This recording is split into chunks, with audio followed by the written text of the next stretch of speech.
Shakur, and I was born and raised in the United States. I am a descendant of Africans who were kidnapped and brought to the Americas as slaves. I spent my early childhood in the racist, segregated South. I later moved to the northern part of the country, where I realized that black people were equally victimized by racism and oppression. I grew up and became a political activist, participating in student struggles, the anti-war movement, and most of all, in the movement for the liberation of African Americans in the United States.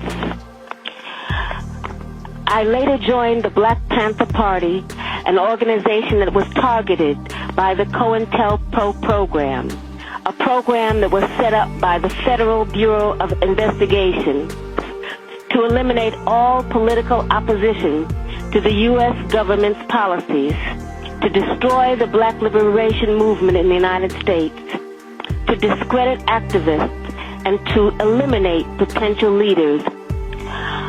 Under the COINTELPRO program, many political activists were harassed, imprisoned, murdered, or otherwise neutralized.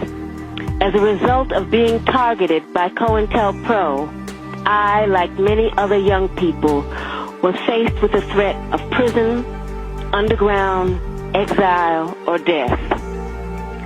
The FBI, with the help of local police agencies, systematically fed false accusations and fake news articles to the press, accusing me and other activists of crimes we did not commit. Although in my case the charges were eventually dropped or I was eventually acquitted, the national and local police agencies created a situation where, based on their false accusations against me, any police officer could shoot me on sight. It was not until the Freedom of Information Act was passed in the mid-'70s that we began to see the scope of the United States government's persecution of political activists. At this point, I think that it is important to make one thing very clear. I have advocated, and I still advocate, revolutionary changes in the structure and in the principles that govern the United States. I advocate self-determination for my people and for all oppressed people inside the United States. I advocate an end to capitalist exploitation, the abolition of racist policies, the eradication of sexism, and the elimination of political repression. If that is a crime, then I am totally guilty.